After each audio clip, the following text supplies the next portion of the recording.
Today we're going to look at the downward facing dog pose related to the upward facing dog pose. If you have a dog, you'd be amazed how much they stretch. Every time they get up off the surface, they stretch. Humans, rubbish, we never stretch.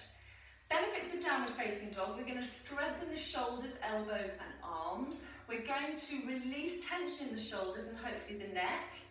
We're going to lengthen the spine, give it a marvellous stretch, but we're also going to work into the backs of the legs, so hamstrings and calves particularly. So we come down onto our hands and knees. One of the commonest complaints in the upward and downward facing dogs is that you feel soreness in your wrists, weakness in your wrists. So it's really important you have the weight here in the knuckle bases and also here in the fingertips. And you spread your fingers wide to have a bigger surface area than here, which is narrow. And don't at any point lift the index finger base. So my hands are spread wide and they're shoulder distance apart. I'm going to walk my knees back. I'm going to soften my shoulders and take my bottom back towards my heels. Now this is really important. Once I'm here, I'm going to drop my head in between my arms, again soften my shoulders and lift my knees up. I'm going to lengthen my spine up towards the ceiling.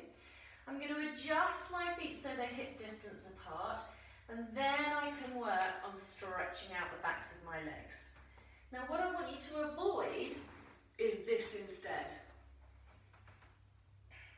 So what I did was I forgot to take my shoulders back and I created lots of tension in my upper body and my spine was not straight.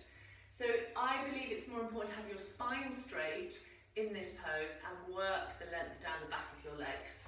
Okay, so again, I'm coming back, head down, lifting and lengthening through that spine, checking my feet are hip distance apart.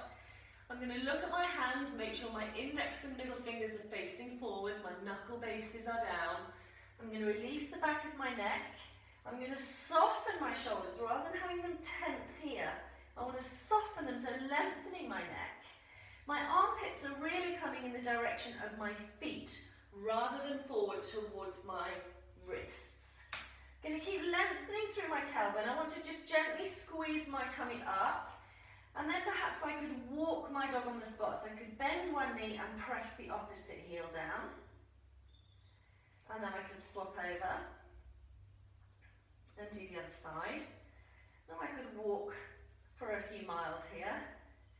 Watching that as I get tired, this doesn't happen. So pushing equal weight between my hands and my feet. So if somebody has got my tail and is lifting that up to the ceiling, but someone else is pressing my heels down and someone else is pressing my hands down. Again, it's an inversion, so you have blood to the brain here. Don't come up out of it quickly. When you're ready to come onto your knees, maybe just sit back a little bit and then slowly bring your head back up and repeat. Namaste.